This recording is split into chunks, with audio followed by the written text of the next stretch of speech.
കൃപാസനം ശുശ്രൂഷ ലഘുചരിത്രം 1989-90 കാലയളവിൽ ഈ ശുശ്രൂഷകൾ ആദ്യമായി വെളിപ്പെട്ടപ്പോൾ ആദ്യ ദശയിൽ കൗൺസിലിംഗ് മാത്രമായിരുന്നു നടത്തിയിരുന്നത്. പിന്നീട് കൗൺസിലിങ്ങിന് വന്നിരുന്നവർക്ക് കർത്താവ് നല്ല അനുഭവങ്ങൾ നൽകി. പ്രാർത്ഥനയ്ക്ക് വരുന്ന ജനം അനുദിനം പെരുകിക്കൊണ്ടിരുന്നു. അതിനാൽ ഇപ്രകാരം ജീവിത പ്രശ്നങ്ങൾ പറയാനും പ്രാർത്ഥിക്കാനും വന്നവരെ ഒരുമിച്ച് കൂട്ടി. 1990-ൽ അത് ഏകദിന ധ്യാനം ആക്കി മാറ്റി. പിന്നെ പെട്ടെന്ന് കൂട്ടായ്മ വളർന്ന് 1991 നവംബർ 27 അർത്തുങ്കൽ പള്ളിയിൽ വെച്ച് ഔട്ട് റീച്ച് റിട്രീറ്റ് ആയി അത് വളർന്നു. ആ കൺവെൻഷനിൽ 5000-ഓളം പേർ പങ്കെടുത്തു.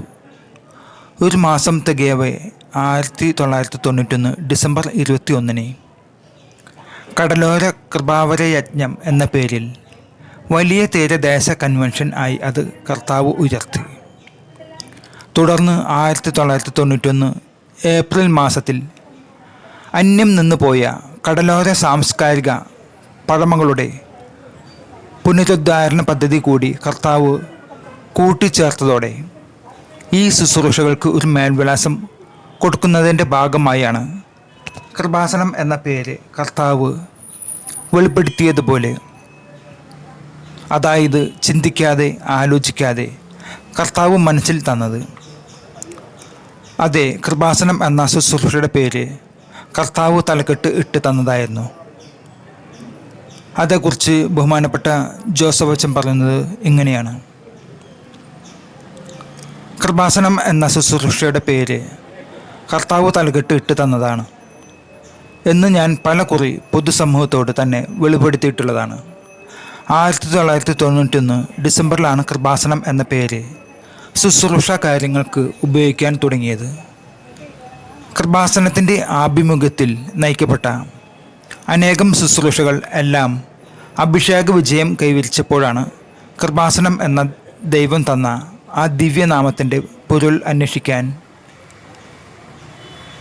ബഹുമാനപ്പെട്ട ജോസഫ് അച്ഛൻ ആരംഭിച്ചത്. ആ അന്വേഷണം ചെന്നെത്തിയതാകട്ടെ സാക്ഷാൽ മോശയുടെ നേതൃത്വത്തിൽ വാഗ്ദാന നാട് തേടി മരുഭൂമിയിലൂടെ തങ്ങളുടെ ചരിത്ര നിയന്ത്രണാവസ്ഥയായ ദൈവത്തിൻ്റെ സാക്ഷ്യപേടകം സംവഹിച്ചുകൊണ്ട് ദൈവജനം നടന്ന വിമോചന പോരാട്ട വഴികളുടെ നടത്തളത്തിലും. പുറപ്പാട് 25-40, സംഖ്യ പുസ്തകം 4 അധ്യായങ്ങൾ പരാമർശം. 2004 ഡിസംബർ 7 കൃപാസനം ആൾത്താരയിൽ ആരാധന മധ്യേ ഉച്ച കഴിഞ്ഞ് 2:30 പരിശുദ്ധ അമ്മ പ്രത്യക്ഷപ്പെട്ടു. സിൽവർ ഗ്രേ കളറിൽ വിളങ്ങിയ അമ്മ നെഞ്ചിൽ ചേർത്ത് വെച്ച സമയഘടികാരത്തോടെയാണ് പ്രത്യക്ഷപ്പെട്ടത്. സിൽവർ ഗ്രേ കളറിലെ ക്ലോക്കിൻ്റെ സൂചികൾ 8:10 എന്ന ക്ലോക്കിലെ അക്കങ്ങൾ സൂചിപ്പിച്ചിരുന്നു. ദുരന്തം ഉണ്ടാകാൻ പോകുന്നു, പ്രാർത്ഥിക്കണം എന്നാണ് അമ്മ ആത്മാവിൽ അറിയിച്ചത്. അതേക്കുറിച്ച് ബഹുമാനപ്പെട്ട ജോസഫ് അച്ഛൻ്റെ വാക്കുകളിലൂടെ അമ്മയുടെ പ്രത്യക്ഷ ദർശനം ലഭിച്ച ഞാൻ അന്നു തന്നെ കൃപാസനം എക്സിക്യൂട്ടീവ് യോഗം കൂടി. യോഗ തീരുമാനപ്രകാരം 110 തിരികൾ വാങ്ങിച്ച് കൃപാസനം മധ്യസ്ഥ പ്രാർത്ഥന ഗ്രൂപ്പുകൾക്ക് പ്രാർത്ഥിക്കുവാനായി നൽകി. അത് ഡിസംബർ 23 ഡിസംബർ 24, 25 തീയതികളിൽ ആരംഭിച്ച് ഒരു മാസം മുഴുവൻ പ്രാർത്ഥിക്കാനാണ് നിർദ്ദേശിച്ചിരുന്നത്. ഈ പ്രത്യക്ഷപ്പെടലിൻ്റെ അടിസ്ഥാനത്തിൽ അമ്മ പറഞ്ഞ ദുരന്തം ഡിസംബർ 26 നടന്നു. ലോകത്തെ നടുക്കിയ സുനാമി ദുരന്തം. അമ്മയുടെ പ്രത്യക്ഷപ്പെടലിനെക്കുറിച്ച് അന്നു മുതൽ കൃപാസനത്തിൽ നടന്ന എല്ലാ മരിയൻ തപസ്സു ധ്യാനങ്ങളിലും സാക്ഷ്യാനുഭവമായി ഞാൻ പറഞ്ഞിട്ടുണ്ട്. കൃപാസനത്തിൽ മരിയൻ തപസ് കൃപാഭിഷേക ധ്യാനം ആരംഭിച്ചത് ഈ പ്രത്യക്ഷപ്പെടലിനോട് അനുബന്ധിച്ച് അമ്മ നൽകിയ അനുഗ്രഹത്തിൻ്റെ ഫലമായിരുന്നു. എന്നാൽ 2014 നവംബർ 24 രാവിലെ 11:30 തീർത്ഥയാത്രയായി വാടിപ്പെട്ടിയിൽ എത്തും വരെ കൃപാസനത്തിലെ അമ്മയുടെ പ്രത്യക്ഷപ്പെടൽ ഒരു സ്വകാര്യവും എന്നാൽ സുനാമിയുമായി മാത്രം ബന്ധപ്പെട്ടതുമായിരുന്നു. അതേക്കുറിച്ച് ജോസഫ് അച്ഛൻ പറയുന്നത് ഇങ്ങനെയാണ്: എൻ്റെ മുൻധാരണ തെറ്റിപ്പോയി എന്ന് പശ്ചാത്താപത്തോടെ ഞാൻ തിരിച്ചറിഞ്ഞു. ദാവീദിൻ്റെ വീണുപോയ കൂടാരത്തെ ഉയർത്തി നിർത്തുക എന്ന വേദപുസ്തക സന്ദേശത്തെ അനുസ്മരിപ്പിക്കും വിധം വീണ്ടും തകർന്നടിഞ്ഞു കിടന്നിരുന്ന സഭയുടെ സാംസ്കാരിക പൈതൃക കലാരൂപങ്ങളെ സംരക്ഷിക്കാൻ ലഭിച്ച ഉൾവിളിക്ക്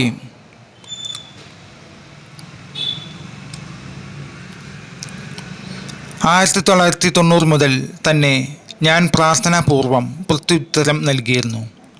ആ സഭാത്മക സാംസ്കാരിക ഉൾക്കാഴ്ചയോടെ അനേകം സാംസ്കാരിക പുനരുദ്ധാരണ പദ്ധതികൾ നടപ്പിൽ വരുത്തിയിരുന്നു. അതിൻ്റെ ഭാഗമായി 17 വർഷം നീണ്ടുനിന്ന ഗവേഷണ പഠനങ്ങളുടെ ഫലമായി രൂപപ്പെടുത്തിയ എൻ്റെ ചവിട്ടുനാടക വിജ്ഞാനകോശത്തിന് ഇൻ്റർനാഷണൽ തമിഴ് യൂണിവേഴ്സിറ്റി ഡോക്ടറേറ്റ് നൽകി ആദരിക്കുകയുണ്ടായി. ആ ഡോക്ടറേറ്റ് ഏറ്റുവാങ്ങാനായിരുന്നു മധുരയിൽ എത്തിയത്. മദ്രാസ് ഹൈക്കോടതി ചീഫ് ജസ്റ്റിസിൻ്റെ അധ്യക്ഷതയിൽ നടന്ന ബിരുദദാന ചടങ്ങ് മനോഹരമായിരുന്നു. അതിനുശേഷം അമ്മ തന്ന അനുഗ്രഹത്തിന് നന്ദി പറയാൻ ജോസഫച്ചൻ, സഹപ്രവർത്തകരായ പനക്കൽ തങ്കച്ചൻ, സണ്ണി പരുത്തിയിൽ, ആർ വിജയകുമാർ എന്നിവർ ഒരുമിച്ച് മധുരയ്ക്ക് 30 കിലോമീറ്റർ അകലെയുള്ള വാടിപ്പെട്ടിയിലേക്ക് പോയി. അമ്മയ്ക്ക് നന്ദി പറഞ്ഞ് നേർച്ച വെച്ച് പ്രാർത്ഥിക്കുക ആയിരുന്നു ഉദ്ദേശം. പക്ഷേ വാടിപ്പെട്ടിയിൽ എത്തിച്ചേർന്നതും കാർമേഘം വന്ന് മഴ കടുത്തു നിൽക്കുന്ന അന്തരീക്ഷം പോലെ ജോസഫച്ചൻ്റെ അന്തരംഗം പെട്ടെന്ന് ഇരുൾ വീണ് മൂടിക്കെട്ടുപോയി. ജോസഫച്ചൻ്റെ വാക്കുകൾ ഇങ്ങനെയാണ്: എനിക്ക് സംസാരിക്കാൻ കഴിഞ്ഞില്ല. പള്ളിയുടെ അകത്ത് കയറാൻ അമ്മ എന്നെ അനുവദിക്കാത്തതുപോലെ എൻ്റെ മനസ്സിലെ വെളിച്ചം കെട്ട് ഞാൻ പുറത്ത് ഒരു മൂടനെ പോലെ നിന്നു. വാടിപ്പെട്ടി പള്ളിക്ക് പുറത്ത് മുട്ടുകുത്തി ഉള്ളിലെ ആൾത്താരയിലേക്ക് നോക്കി വിഷമത്തോടെ നിന്നു. എല്ലാവരും എന്നെ അകത്തേക്ക് വിളിച്ചു. കുർബാന തുടങ്ങാൻ പോകുന്നു, വന്ന് നേർച്ച വെച്ചോ, ഇല്ലെങ്കിൽ ഇനി സാധിക്കത്തില്ല. കുർബാന തുടങ്ങിയാൽ വാടിപ്പെട്ടി പള്ളിയിലെ അമ്മ സന്നിധാനം അധികാരികൾ അടയ്ക്കും. അപ്പോൾ ആർക്കും പ്രവേശിക്കാൻ അനുവാദമില്ല. വിജയകുമാർ എന്നോട് ചോദിച്ചു, നമ്മൾ നേർച്ചയായിട്ട് നന്ദി പറയാനല്ലേ വന്നത്, പിന്നെ അകത്തേക്ക് കയറാത്തത് എന്താണ്? ഞാൻ ചുണ്ടിൽ ചൂണ്ടുവിരൽ തൊട്ട് വിജയനോട് മിണ്ടണ്ട എന്ന് കാണിച്ചു. എനിക്ക് അനായാസമായി സംസാരിക്കാൻ പറ്റുന്നുണ്ടായിരുന്നില്ല. ഞാൻ വേഗം പോക്കറ്റിൽ കൈയിട്ട് 1000 രൂപ എടുത്ത് വിജയന് കൊടുത്തു. നമുക്ക് വേണ്ടി അമ്മയുടെ പെട്ടിയിൽ ഇട്ടേക്ക്, എനിക്ക് ഇവിടെ പ്രവേശിക്കാൻ അനുവാദം ഇല്ല എന്നാണ് അമ്മ പറയുന്നത്. എൻ്റെ കണ്ണ് അപ്പോൾ നിറഞ്ഞിരുന്നു. വിജയകുമാർ അന്താളിച്ചു നിന്നു. എപ്പോഴും എവിടെ ചെന്നാലും എനിക്ക് നേർച്ചയ്ക്കുള്ള കാശും വണ്ടിക്ക് പെട്രോളും എല്ലാം വിജയകുമാറാണ് ചെയ്യുന്നത്. ആ സ്ഥാനത്തിപ്പോൾ ഇവിടെ ആദ്യമായി വിജയകുമാറിന് കൂടി നേർച്ച വയ്ക്കാനുള്ള കാശ് ഞാൻ കൊടുക്കുന്നു. തങ്കച്ചനും സണ്ണിക്കും എനിക്ക് എന്തോ പറ്റിയതുപോലെ തോന്നി. മടക്കയാത്രയുടെ സ്റ്റെപ്പ് ഇറങ്ങുമ്പോൾ തങ്കച്ചൻ എന്നോട് ചോദിച്ചു, എന്താ പറ്റിയത്?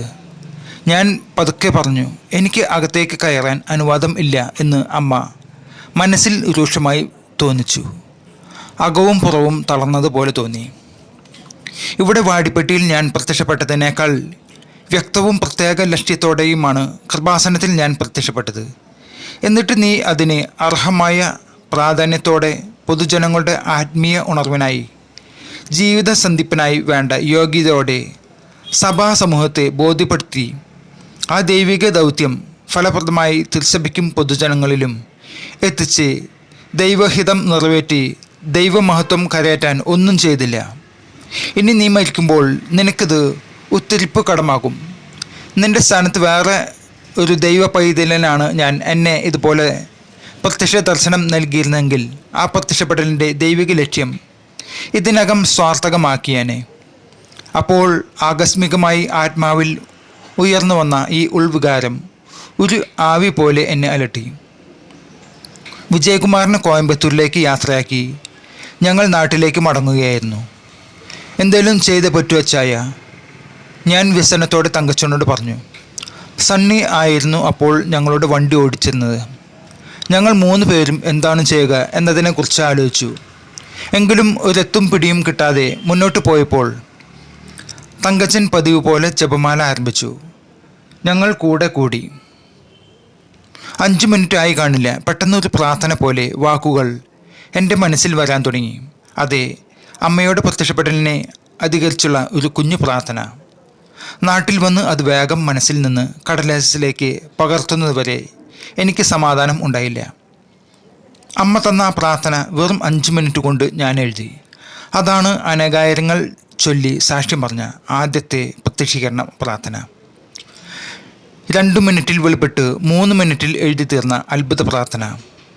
അമ്മയുടെ പ്രത്യക്ഷപ്പെടലിനെ അനുസ്മരിപ്പിച്ച് 2004 ഡിസംബർ 7 ഉച്ചയ്ക്ക് 2:30 അമ്മ പ്രത്യക്ഷയായി നിന്ന സ്ഥലത്ത് തന്നെ ആ മഹാസ്മരണയ്ക്കായി മാതാവിൻ്റെ ഒരു രൂപം പ്രതിഷ്ഠിച്ച് 2014 ഡിസംബർ 7 തന്നെ പ്രതിഷ്ഠിച്ച് ഞങ്ങൾ പ്രത്യക്ഷീകരണ മധ്യസ്ഥ പ്രാർത്ഥന തുടങ്ങി.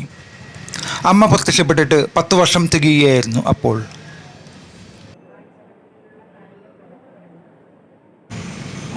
ആ അത്ഭുത പ്രാർത്ഥന ഇങ്ങനെയായിരുന്നു: അമ്മേ, പരിശുദ്ധമ്മേ, ദൈവമാതാവേ, അന്ന് അങ്ങ് കൃപാസനത്തിൽ പ്രത്യക്ഷപ്പെട്ട് വരാൻ പോകുന്ന മഹാദുരന്തത്തിൽ നിന്ന് രക്ഷപ്പെടാനും എല്ലാവർക്കും വേണ്ടി പ്രാർത്ഥിക്കുവാനും ആവശ്യപ്പെട്ടിട്ട് 10 വർഷം തികയുന്ന ഈ വേളയിൽ കൃപാസനത്തിലൂടെ ഞങ്ങൾക്കും ഈ ദേശത്തിനും അമ്മ മധ്യസ്ഥം തേടി തന്ന എല്ലാ അനുഗ്രഹങ്ങൾക്കും കൃപകൾക്കും ഞങ്ങളിപ്പോൾ ഹൃദയം നിറഞ്ഞ നന്ദി പറയുന്നു. അമ്മേ, പരിശുദ്ധമ്മേ, ജപമാല മാതാവേ, സകല കൃപാസനം പ്രാർത്ഥനകളോടും ചേർത്ത് ഞങ്ങളിപ്പോൾ പ്രാർത്ഥിക്കുന്ന ഈ കുടുംബത്തിൻ്റെ ഈ പ്രത്യേക നിയോഗം ഇവിടെ നിയോഗം പറഞ്ഞ് പ്രാർത്ഥിക്കുന്നു. അമ്മയുടെ പ്രത്യക്ഷീകരണത്തിൻ്റെ ഈ ദശവത്സര വേളയിൽ ഞങ്ങൾക്ക് സാധിച്ചു തരുവാൻ കനിയണമേ. അമ്മേ, പരിശുദ്ധ അമ്മേ, ദൈവമാതാവേ, അമ്മയുടെ പ്രത്യക്ഷപ്പെടൽ എന്നും അനുസ്മരിപ്പിച്ചുകൊണ്ട് അനുഗ്രഹം പ്രാപിക്കുന്നതിന് അമ്മ ആഗ്രഹിക്കുന്ന ഒരു കൃപാവര പദ്ധതി കൃപാസനത്തിലും ഞങ്ങളുടെ ഈ കുടുംബത്തിലും നടപ്പിൽ വരുത്തുവാനും ആവശ്യമായ എല്ലാ അനുഗ്രഹങ്ങളും ഞങ്ങൾക്ക് നൽകണമേ. ആമേൻ. ഇതായിരുന്നു പ്രാർത്ഥന.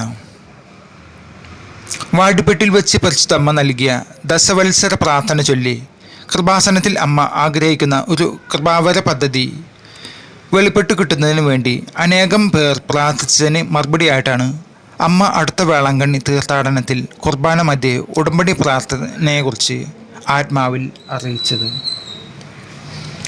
ഉടമ്പടി പ്രാർത്ഥന ആരംഭിക്കാനുള്ള പ്രത്യേക നിർദ്ദേശം പരിശുദ്ധ അമ്മയിൽ നിന്ന് ലഭിച്ചത് 2015 സെപ്റ്റംബർ 10 രാവിലെ 11 മണിയോടടുപ്പിച്ചാണ്. കാരണം വേളാങ്കണ്ണി തീർത്ഥാടന പ്രാർത്ഥനയിൽ ആയിരുന്നു അന്ന് ഞാനും വിജയകുമാറും. വ്യാഴാഴ്ച മലയാളം കുർബാന കഴിഞ്ഞ് പതിവ് പോലെ ഞങ്ങൾ ജപമാല പ്രാർത്ഥന നടത്തിക്കൊണ്ടിരിക്കെ വിജയകുമാർ എന്നോട് പറഞ്ഞു, അമ്മ ജനങ്ങളുടെ വിശദീകരണത്തിനായി എഗ്രിമെൻ്റ് എന്ന് തോന്നിപ്പിക്കുന്നു എന്ന് പറഞ്ഞു. ഞാൻ ഉടനെ പറഞ്ഞു, അത് എഗ്രിമെൻ്റ് അല്ല, പേപ്പറും പേനയും എടുത്ത് ഇനി പ്രാർത്ഥനയിൽ ലഭിക്കുന്നത് എഴുതി വയ്ക്കാൻ പറഞ്ഞ് ഞാൻ വ്യാകുലമാതാവിൻ്റെ അൾത്താരയിൽ മുട്ടുകുത്തി കൈവിരിച്ചും വിരിക്കാതെയും 4 ജപമാല ചൊല്ലി. ആ സമയം മെസ്സേജ് എഴുതാൻ ഏൽപ്പിച്ച വിജയകുമാറിനെ സന്ദേശം മുഴുവൻ കൈമാറാൻ അമ്മയോട് പ്രാർത്ഥിച്ചു. ആ പ്രാർത്ഥന മധ്യയാണ് ഉടമ്പടി എന്ന വാക്ക് ആത്മാവിൽ എനിക്ക് അറിവ് തന്നത്. ഞാൻ പ്രാർത്ഥന കഴിഞ്ഞ് അമ്മ പറഞ്ഞത് എന്തൊക്കെയാണെന്ന് വിജയകുമാറിനോട് എഴുതാൻ കൊടുത്ത പേപ്പർ എടുത്ത് വായിച്ചപ്പോൾ പ്രധാനമായും വിശദീകരണത്തിനുള്ള വ്രതപ്രാർത്ഥനയ്ക്ക് ഉതകാൻ ഒരു ദൈവ പൈതൽ ഉപേക്ഷിക്കേണ്ട പാപങ്ങളെയും പാപ സാഹചര്യങ്ങളെയും കുറിച്ചായിരുന്നു എഴുത്ത്. എനിക്കത് വളരെ ബോധിച്ചു. ആൾത്താര മുന്നിൽ എൻ്റെ കൈ വിരിച്ചു ചൊല്ലിയ പ്രാർത്ഥന മധ്യേ അമ്മ എന്നെ അറിയിച്ചതാകട്ടെ കൃപാസനത്തിൽ വന്ന് പ്രാർത്ഥിക്കാനിരിക്കുന്നവർക്ക് നൽകാനിരിക്കുന്ന അനുഗ്രഹങ്ങളെക്കുറിച്ചും. പതിവ് പോലെ 60 ജപമാല പ്രാർത്ഥിച്ച് ഞങ്ങൾ വർഷാവർഷം സമാപിക്കുന്ന മരിയാൻ തീർത്ഥാടനം കഴിഞ്ഞ് എത്തിയ ഉടനെ മൗനവ്രതമെടുത്ത് ജപമാല പ്രാർത്ഥിച്ചപ്പോൾ ആത്മാവിൽ തോന്നിച്ച ആധ്യാത്മിക ഉൾപ്രേരണകളും ചേർത്താണ് കൃപാസനം ഉടമ്പടി പ്രാർത്ഥന ആരംഭിച്ചത്. ഉടമ്പടി പ്രാർത്ഥന എന്ന് അമ്മ ആത്മാവിൽ തോന്നിച്ചത് അങ്ങനെ തന്നെ ശരിവയ്ക്കുന്നതായിരുന്നു. ഈ അത്ഭുത പ്രാർത്ഥനയിൽ അമ്മയോട് ഉടമ്പടി ചെയ്തവർക്ക് ഉടനടി ലഭിച്ച സാക്ഷ്യാനുഭവങ്ങൾ എല്ലാം. പരിശുദ്ധ അമ്മയുടെ ഈ പുതിയ ഉടമ്പടി പ്രാർത്ഥന ആരംഭിച്ചതോടെ ഓരോ കൃപാസനം കൂട്ടായ്മയിലും പങ്കെടുത്ത് പ്രാർത്ഥിച്ച അനുഭവ സാക്ഷ്യങ്ങൾ പങ്കുവയ്ക്കുന്നവർ ആദ്യഘട്ടത്തേക്കാൾ 3-4 ഇരട്ടിയായി ഉയരുക മാത്രമല്ല ദൈവത്തിന് മാത്രമേ ചെയ്യാൻ കഴിയൂ എന്ന് പറയുന്ന ഗണത്തിൽപ്പെട്ട അതീവ ഗുണനിലവാരമുള്ള സാക്ഷ്യങ്ങൾക്ക് വലിയ വർധനവും ഉണ്ടായി എന്നത് കൃപാസനം പത്രങ്ങൾ പരിശോധിച്ചാൽ മനസ്സിലാകും. ഉടമ്പടി പ്രാർത്ഥനയുടെ സത്യസന്ധതയും സ്ഥിരീകരണവുമാണ് ആ സാക്ഷ്യങ്ങൾ എല്ലാം വെളിപ്പെടുത്തുന്നത്. ഇനി എന്തുകൊണ്ടാണ് കൃപാസനം മരിയൻ ഉടമ്പടി പ്രാർത്ഥനയ്ക്ക് ഇങ്ങനെ വേഗവും ഗതിയും കൂടുന്നത് എന്നറിയുന്നതിന് ഈ അത്ഭുത പ്രാർത്ഥനയുടെ തിരുവചന പശ്ചാത്തലം കൂടി ശ്രദ്ധിച്ചാൽ കൂടുതൽ വ്യക്തമാകും. ഈ മരിയൻ ഉടമ്പടി പ്രാർത്ഥന 2015 ഒക്ടോബർ മാസം 7-ാം തീയതിയാണ് കൃപാസനത്തിൽ ഔദ്യോഗികമായി ആരംഭിച്ചത്. ഈ പ്രാർത്ഥനയുടെ വെളിപാട് ലഭിച്ചത് 2015 സെപ്റ്റംബർ 9-ാം തീയതിയാണ്. സെപ്റ്റംബർ 9-ാം തീയതി എൻ്റെ പതിവ് വേളാങ്കണ്ണി തീർത്ഥാടന സമയമായിരുന്നു. എല്ലാ കൊല്ലവും വേളാങ്കണ്ണിയിൽ തീർത്ഥാടനത്തിന് പോയി അമ്മയുടെ മുമ്പിൽ 72 മണിക്കൂർ പ്രാർത്ഥിച്ച് 60 ജപമാല ചൊല്ലും. ഞങ്ങൾ 8-ാം തീയതിയാണ് ഇവിടെ നിന്നും പോയത്. ഞാനും വിജയകുമാറും. ജോസഫ് അച്ഛൻ അതേക്കുറിച്ച് പറയുന്നത് കേൾക്കുക. 9-ാം തീയതി അവിടെ താമസിച്ച് പ്രാർത്ഥിച്ച് 10-ാം തീയതി രാവിലെ തിരിച്ചു പോരുന്ന സമയത്ത് ഏതാണ്ട് 40-48 കൊന്ത കഴിഞ്ഞിരുന്നു. ആ ജപമാല കഴിയുന്ന സമയത്താണ് വിജയകുമാർ അമ്മ വിശുദ്ധീകരണത്തിന് എന്ന് വേണ്ടി എഗ്രിമെൻ്റ് എന്ന് പറയുന്നുണ്ടല്ലോ എന്ന് പറഞ്ഞത്. മുൻ അനുഭവങ്ങൾ ഉള്ളതുകൊണ്ട് എനിക്ക് പെട്ടെന്ന് കാര്യം മനസ്സിലായി.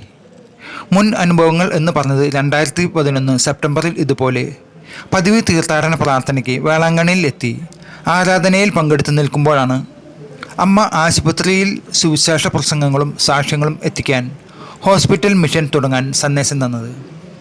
കൃപാസനം പത്രത്തിലൂടെ ഞങ്ങൾക്ക് സൗഖ്യം ലഭിച്ചു എന്ന് പിന്നീട് 100 കണക്കിന് നാനാജാതി മതസ്ഥർ കൃപാസനം അൾത്താരയിൽ വന്ന് നിന്ന് സാക്ഷ്യം പറഞ്ഞ് ദൈവനാമം കരയേറ്റിയതിൻ്റെ മൂലസ്രോതസ് അമ്മ അന്ന് വെളിപ്പെടുത്തിയ ഈ ആശുപത്രി പ്രേക്ഷിത ശുശ്രൂഷ ആയിരുന്നു.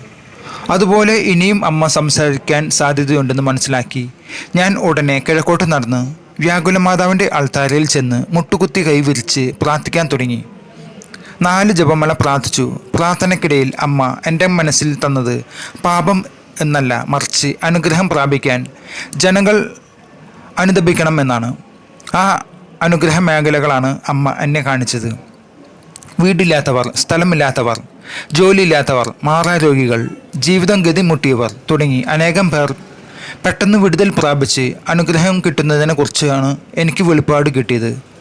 അത് എൻ്റെ മനസ്സിൽ കുറിച്ചിട്ട് ഞാൻ വിജയകുമാറിൻ്റെ അടുത്തേക്ക് തിരികെ വന്നിട്ട് അമ്മ എന്തു പറഞ്ഞു, നിങ്ങൾ എന്ത് എഴുതി എന്ന് ചോദിച്ചു. അപ്പോൾ അദ്ദേഹം പാപങ്ങളെക്കുറിച്ച് ഒരു ലിസ്റ്റ് തന്നെ എഴുതിയിട്ടുണ്ടായിരുന്നു.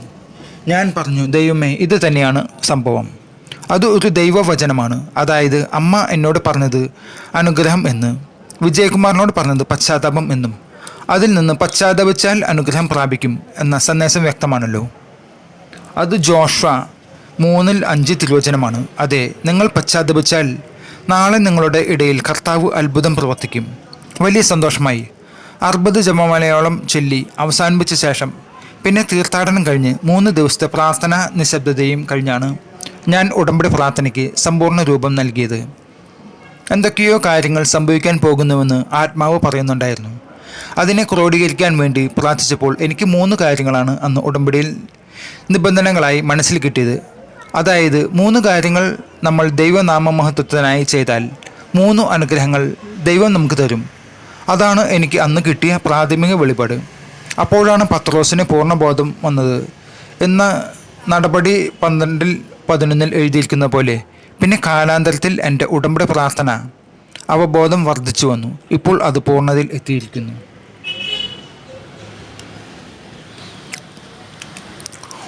ഉടമ്പടി ഉത്തരത്തിന് കാലം വിളംബരം വരുത്താത്ത പ്രാർത്ഥന.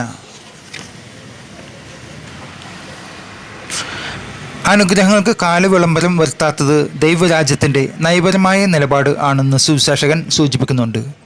ലൂക്ക 18:7. പ്രത്യേകിച്ച് അത് അവിടുത്തെ അമ്മയുടെ മധ്യസ്ഥതയിൽ ആണെങ്കിൽ അല്പസമയത്തിനുള്ളിൽ തന്നെ അനുഗ്രഹം ലഭിക്കും എന്നാണ് കാനായിലെ കല്യാണ അത്ഭുതം യോഹന്നാൻ 2:5 വെളിപ്പെടുത്തുന്നത്.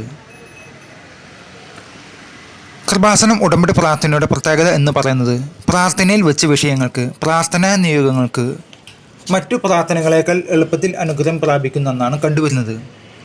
കൃപാസനത്തിൽ വന്നാൽ അത് നിങ്ങൾക്ക് നേരിൽ കാണുകയും കേൾക്കുകയും ചെയ്യാം. കൃപാസനം ഉടമ്പടി ധ്യാനത്തിന് വരുന്നവർക്ക് ആദ്യ ചൊവ്വാഴ്ചയും മൂന്നാം ചൊവ്വാഴ്ചയും ആദ്യ ഞായറും കൃപാസനം അൾത്താരിൽ അനുഭവസ്ഥർ പറയുന്ന സാക്ഷ്യങ്ങൾ നേരിട്ട് കേൾക്കാവുന്നതാണ്. ഉടമ്പടിയിൽ ദൈവാനുഗ്രഹം ഇത്രയും സ്പീഡ് ആകാനുള്ള കാരണം അതിൻ്റെ തിരുവചന പശ്ചാത്തലമാണ്. ഇതാണ് കൃപാസനം ധ്യാന കേന്ദ്രത്തിന് അതിൻ്റെ അത്ഭുതങ്ങളെയും അടയാളങ്ങളെയും പറ്റി ബഹുമാനപ്പെട്ട ജോസഫ് അച്ഛൻ തനിക്കുണ്ടായ അനുഭവം വിവരിച്ചത്. 2004 ഡിസംബറിലെ ആ പ്രത്യക്ഷീകരണം മുതൽ നാളിന്ന് വരെ ഈ ദേവാലയത്തിൽ നടക്കുന്ന ഓരോ അത്ഭുത അനുഗ്രഹ സാക്ഷ്യങ്ങളും പരിശുദ്ധ മാതാവിൻ്റെ മധ്യസ്ഥയിൽ നേടിത്തന്ന ഈ അനുഗ്രഹങ്ങൾ ഇന്നും തുടർന്നുകൊണ്ടിരിക്കുന്നു. അതിൻ്റെ തെളിവ് തന്നെയാണ് ഈ ദേവാലയത്തിൽ വരുമ്പോൾ നമുക്ക് കാണാനാവുക. നാനാജാതി മതസ്ഥർ കേരളത്തിൻ്റെ വിവിധ ഭാഗങ്ങളിൽ നിന്ന് ഇവിടെ എത്തിച്ചേർന്നതും മാതാവിൻ്റെ ഈ അനുഗ്രഹം തേടി തന്നെയാണ്.